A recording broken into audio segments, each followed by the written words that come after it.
Shalom, shalom. C'est Siam Esther. Pour toutes celles et pour tous ceux qui vont écouter cette vidéo, j'ai pas prévu parler. Mais je me suis réveillée et j'ai commencé à méditer sur la détresse. La détresse que créent les séparations, les décisions que nous prenons, les actes que nous posons. Aujourd'hui, je me place devant un tableau. J'étais couchée et je regardais un tableau que le Seigneur me donne de voir enfin.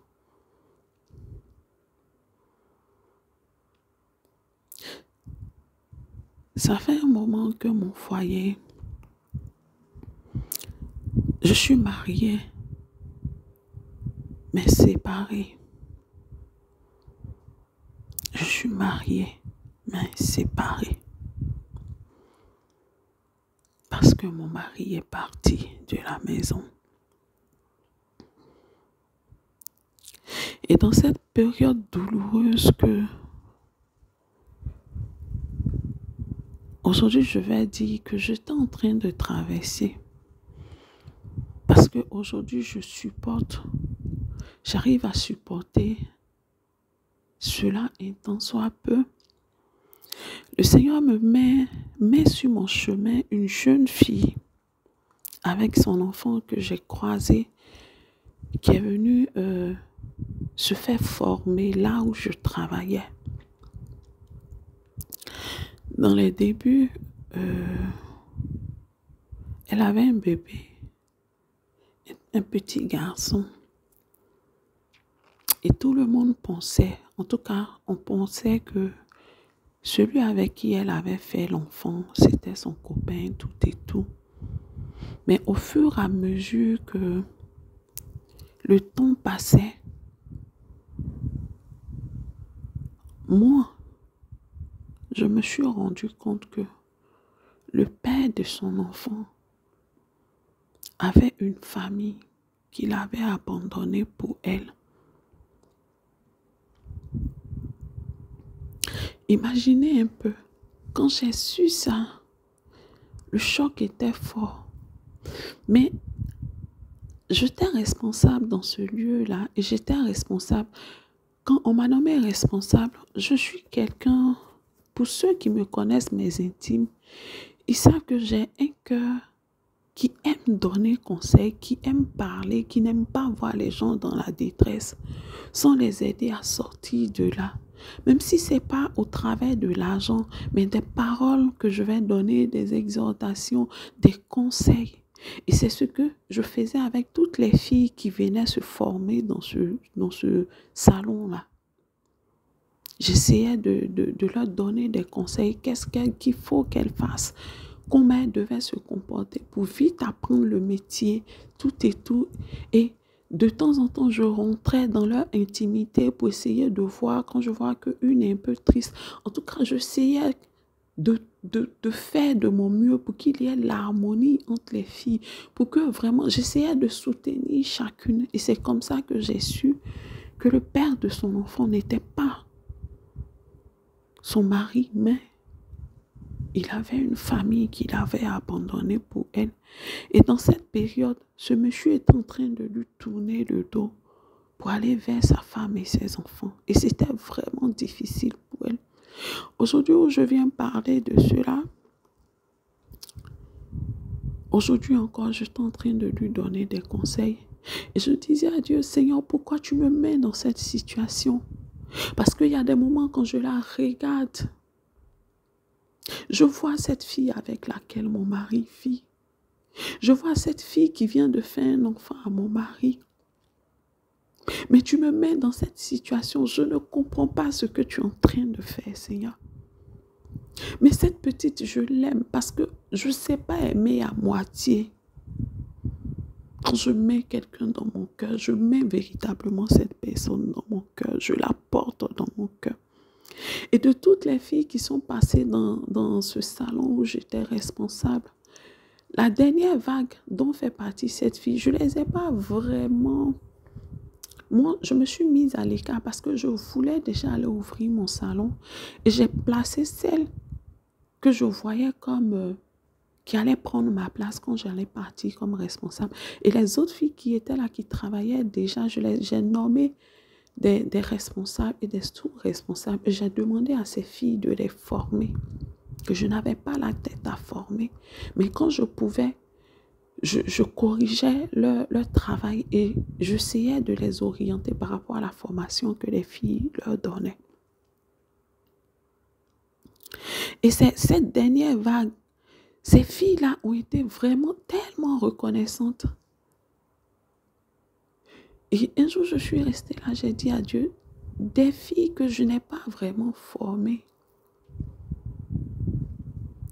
Mais je me rends compte que ces filles-là ont été plus reconnaissantes que celles-mêmes que je portais plus dans mon cœur. Mais à Dieu soit la gloire. Je reviens un peu sur le tableau que je me suis caricaturé tout à l'heure pour que je vienne parler. Le Seigneur me faisait voir comme ça, au travers de cette femme, la détresse que vit la femme lorsqu'il y a la séparation. On prend des décisions de séparation à travers ce qu'on vit dans le foyer. Chacun a sa part de responsabilité dans les séparations. Dans tout ce qui se passe au sein d'un couple, que ce soit le mari, que ce soit la femme, il y a beaucoup d'erreurs que nous faisons. Peut-être par des manques de communication, peut-être par des choses que... Tellement de choses. Mais lorsque un en a marre qui prend la décision de partir, l'être abandonné, celui ou celle qui se sent rejeté a une telle souffrance. Et je prends plus le cas de la femme parce que la plupart du temps, ce sont les hommes qui s'en vont. Et cette épouse-là qui se retrouve dans une situation de comment est-ce possible que mon mari ait pu m'abandonner? Cette détresse, elle est tellement grande que je ne saurais l'expliquer. Si tu n'as pas été abandonné, tu ne peux pas le comprendre. Parce que tu te poses des questions. Mais qu'ai-je fait? Qu'est-ce qui n'a pas marché? Et c'est là que le Seigneur, c'est dans tellement de questions, tellement de douleurs, tellement de pleurs au pied du Seigneur que le Seigneur commence à te révéler. Voilà ce que tu as fait. Voilà, voilà, voilà. Mais au début, il a fait. Voici ce qu'il a fait. Et cela prend le temps. Et quand tu es dans cette position de voici tout ce qu'il m'a fait, comment a-t-il pu, la douleur est grande. La blessure est tellement grande. Mais en ce moment-là, le Seigneur ne parle pas. Il y a la douleur, il y a la colère, il y a tellement de choses. Mais je dis à une femme au cœur de cela, sois au pied de ton Seigneur. Parce que c'est au pied de ton Seigneur, c'est là qu'il y a la guérison, c'est là qu'il y a la restauration. Quand l'étape de pourquoi m'a-t-il fait cela, comment a-t-il pu me faire cela, toute cette colère, ça va prendre le temps que ça va prendre. Et arrivé à un certain moment, quand tu vas laisser le Seigneur te rejoindre dans ta douleur, dans ta colère, dans tes incompréhensions, le Seigneur va commencer à parler à ton cœur pour te dire, il est vrai qu'il t'a fait, mais toi, regarde ce que tu as fait aussi. Regarde ce que tu as fait. Regarde l'acte que tu as posé. Et le Seigneur va commencer à toucher du doigt ce que toi tu as fait, tes erreurs. Et tu vas comprendre que ce monsieur qui a pris ses bagages pour partir, ce monsieur aussi est blessé. Ce monsieur aussi a vécu des choses venant de toi. Et il a été blessé.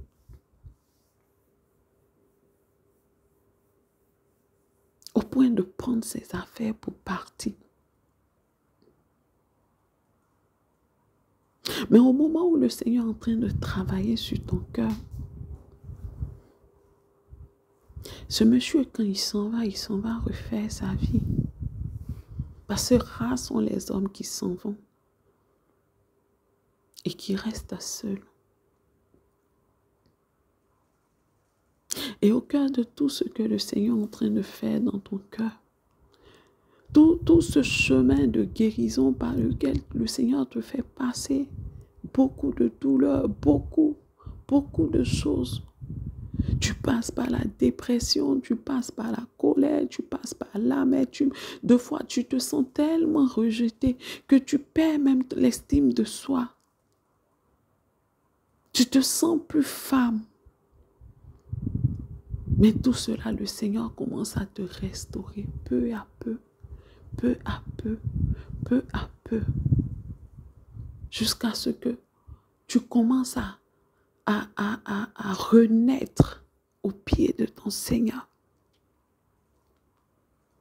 Et même quand tu es en train de renaître au pied de ton Seigneur, mais l'homme qui est parti continue de te faire du mal. Parce que lui encore dans son cœur, il y a cette colère contre toi. Il y a cette haine qui manifeste contre toi. Et je peux vous l'assurer, ça fait mal. Je peux vous l'assurer que la détresse de l'épouse est tellement grande. Mais en ce moment-là, celle avec qui ce monsieur s'en va se mettre, à qui il dit, je ne suis plus avec elle parce que voici ce qu'elle a fait. Et je n'ai même plus l'intention de retourner avec elle. Et cette dernière aussi va s'attacher. Va faire confiance parce que là, elle vient de rencontrer un homme qui prétend être seul et qui ne veut plus retourner dans sa relation. S'attache, tombe amoureuse et tombe enceinte. Mais quand je prends le cas de cette jeune fille, c'est comme un piège, je ne sais pas comment vous expliquer cela. Cette jeune fille n'a pas cherché à faire un enfant. Elle ne voulait pas d'enfant. Elle vivait juste sa relation avec ce monsieur. Jusqu'à ce que l'enfant vienne. Quand l'enfant est venu, elle n'en voulait pas. Elle ne voulait pas de l'enfant, mais le monsieur voulait de l'enfant. Quand il a pu convaincre la fille de garder l'enfant,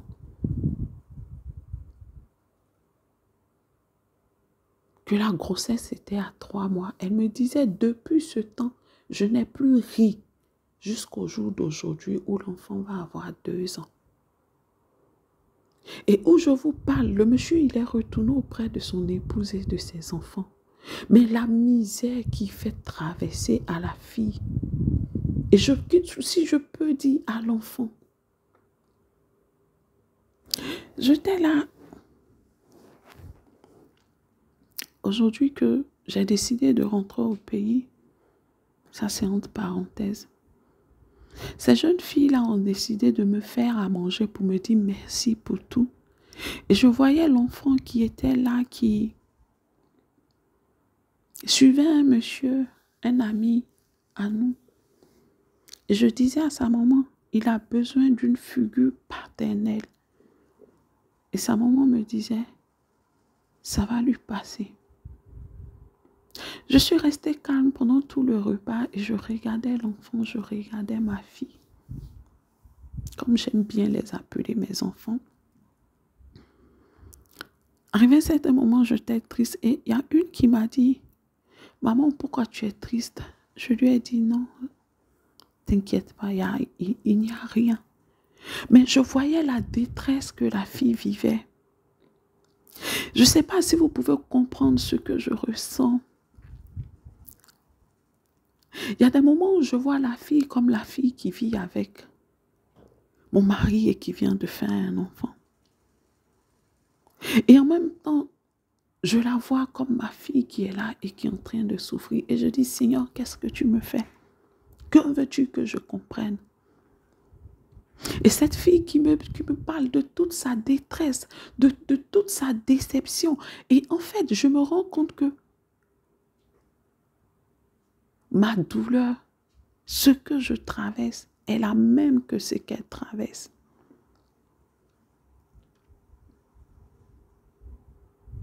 Or, dans sa position, elle n'est pas la femme légitime.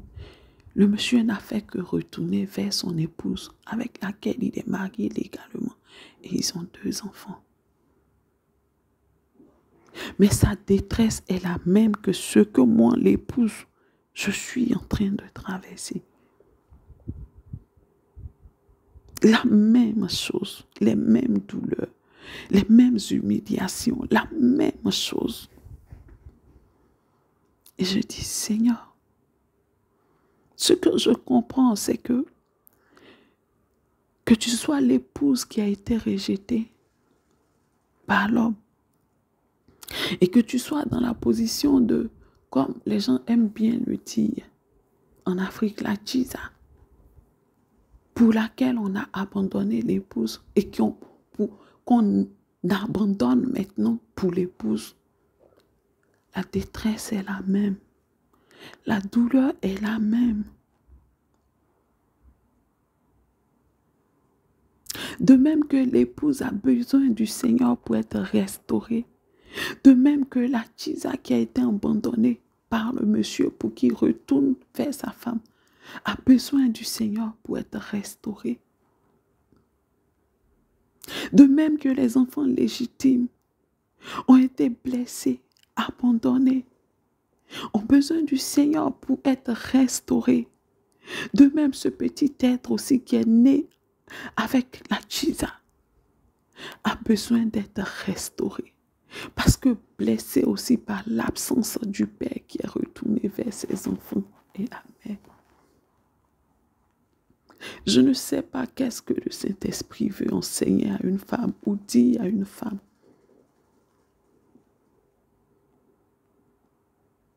J'ai toujours dit à mon mari,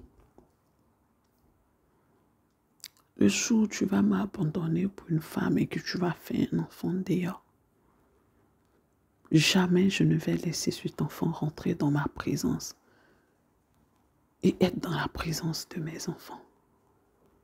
Il va rester loin de moi et de mes enfants et de ma maison.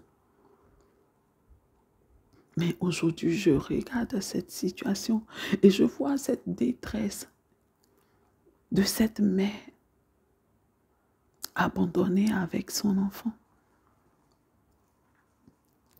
Et je suis là et je regarde et je lui donne des conseils.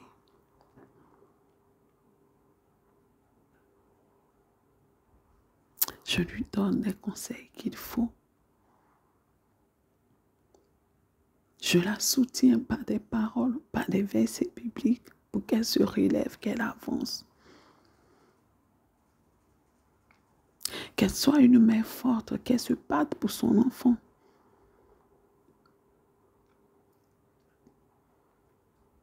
Je l'aide à trouver du travail pour qu'elle ne reste pas à son travail. Et je dis, Seigneur,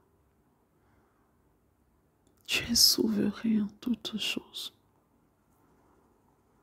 La détresse de la femme, qu'elle soit l'épouse ou la maîtresse, lorsqu'elle est abandonnée. La détresse des enfants, qu'ils soient enfants légitimes ou enfants adultériens, lorsqu'ils sont abandonnés.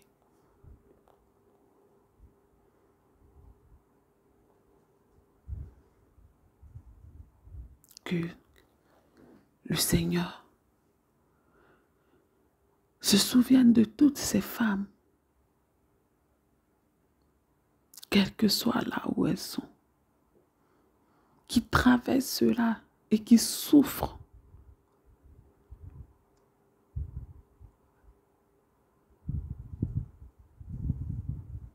Qui traversent cette détresse et qui ne savent pas où mettre la tête.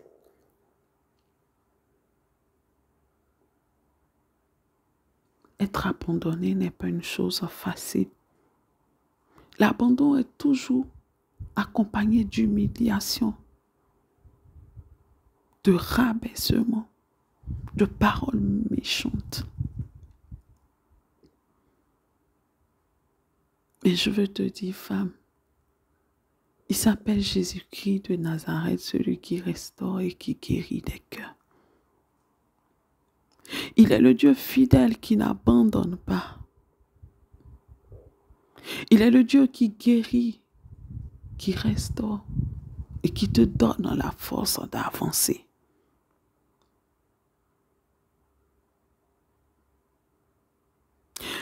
Le psalmiste pouvait dire, même quand je marche dans la vallée de l'ombre de la mort, je ne crains aucun mal car tu es avec moi. Ta houlette et ton bâton me rassurent. Ta houlette et ton bâton me rassurent. Quand je marche dans la vallée de l'ombre de la mort, tu es avec moi. Dans ce que tu traverses, le Seigneur est avec toi. Aussi douloureux, aussi pénible que ce soit, le Seigneur est avec toi. Aussi humiliant, aussi rabaissant que ce soit, le Seigneur est avec toi. Et il est le seul qui va t'emmener à l'autre rive. Il dit, allons de l'autre bord. Allons de l'autre bord. Ne reste pas là, allons de l'autre bord, avance.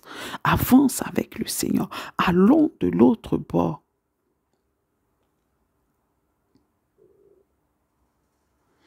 Cette situation ne va pas te faire couler.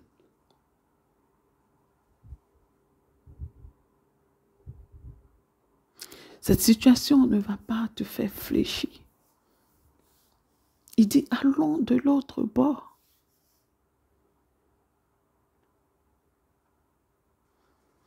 Il a dit à Pierre, viens, viens, marche sur l'eau, viens.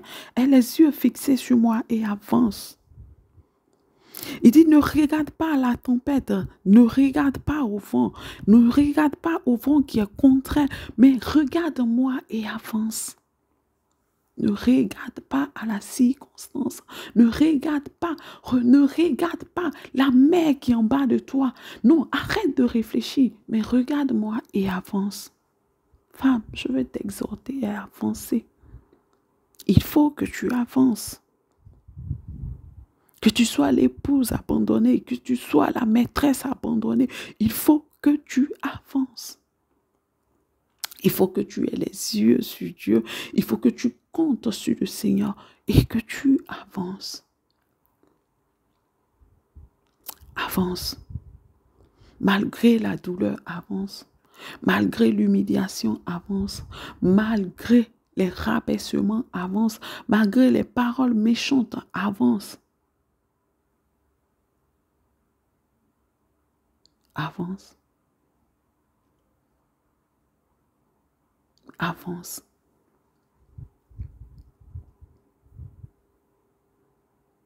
Avance.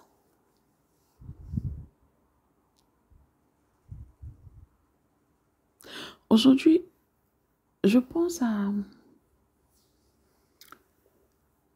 cet homme de Dieu américain que j'ai écouté qui parlait de la pression que subit le vin,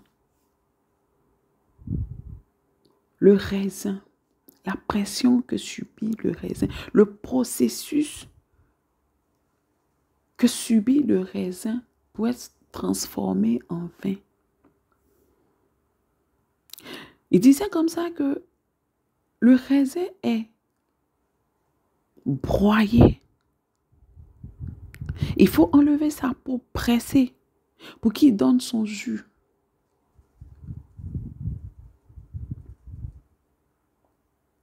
Et c'est ce jus de raisin qui va être transformé en vin, qui va être bonifié et qui va se retrouver sur la table des rois. Je veux dire à une femme, si tu ne passes pas par ce par quoi tu es en train de passer aujourd'hui, tu ne seras pas ce vin nouveau meilleur que Dieu attend de toi. Il y a des pressions que nous subissons dans la vie. Ça fait mal. Ça fait mal. Mais Dieu permet que tu passes par là pour que tu deviennes le vin, que tu quittes l'état du raisin pour être le vin. Si tu restes le raisin, on va juste manger ton fruit. Mais si tu quittes l'étape du raisin, tu vas devenir le vin. Et tu ne seras pas n'importe quel vin. Tu seras le vin meilleur. Et tu vas te retrouver à la table des rois. Tu vas te retrouver à la table des rois. Quelle que soit la détresse que tu traverses, quelle que soit la pression que tu subis, Dieu veut enlever cette peau, cette nature que tu as. Peut-être il y a quelque chose que Dieu veut briser en toi. Il y a quelque chose que Dieu veut briser en toi. Il y a quelque chose que Dieu veut faire naître en toi. Aujourd'hui, quand je regarde derrière moi, je me rends compte que je ne suis plus la même femme que j'étais hier. Dans cette douloureuse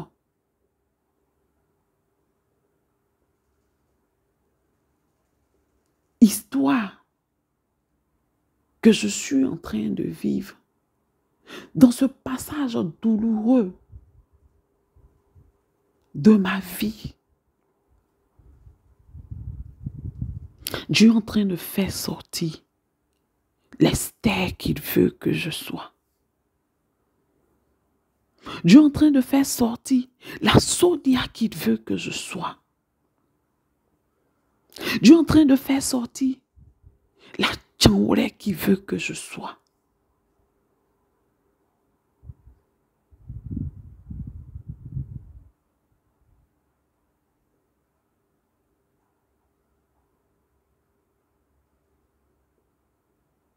Et dans ce que tu traverses, un jour tu vas t'arrêter et tu vas regarder derrière toi. Et tu vas comprendre que cette douloureuse expérience de ta vie, aujourd'hui t'a donné d'être la femme que tu es. Parce que cette douloureuse expérience, tu l'as vécue au pied du Seigneur. Pas au pied d'un homme, pas au pied d'une entité quelconque, mais au pied du Seigneur des esprits, le Dieu des dieux, le Dieu de toute puissance, l'El Shaddai, l'El Jibor, l'Éternel, la droite d'Israël. Comme j'aime l'appeler, mon orgueil, celui en qui je m'orgueillis. Il est le Dieu à cause de qui je peux crier. Je peux taper ma poitrine parce que je sais en qui je crois. Il est le Dieu fidèle, il n'abandonne pas. Il s'appelle Jésus-Christ de Nazareth. Il a dit, je vais vers le Père, je vous enverrai le Saint-Esprit. Son esprit est avec nous dans cette douloureuse passage de notre vie. Il est avec nous chaque jour. Sois fortifiée, femme. Sois restaurée. Quelle que soit ta position, que tu sois épouse, que tu sois maîtresse, dans le rejet que tu vis, dans l'humiliation que tu vis, dans le rabaissement que tu vis, je ne saurais dire, mais tu sais ce que tu traverses. Que le Seigneur te restaure. Que le Seigneur te restaure.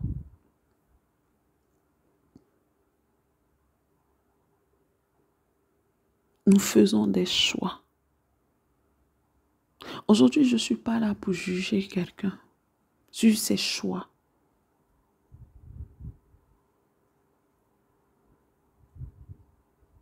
Je ne suis pas là pour juger quelqu'un sur ses choix, sur les choix qu'elle a eu à faire. Mais je dis qu'on est un Dieu qui aime à tout le monde, quelle que soit ta position, et qui a le cœur grand ouvert pour chacune d'entre nous. Et qui dit, viens à moi, toi, la femme qui vit dans la détresse. Car pour toi aussi, je suis mort sur la croix. Et je veux te restaurer, je veux te guérir. Et je veux te dire, va et ne pêche plus. Va et ne pêche plus.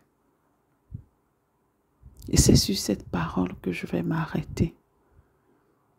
Je bénis Dieu pour la vie de chacune d'entre nous. Et que toute la gloire revienne à Dieu. Amen.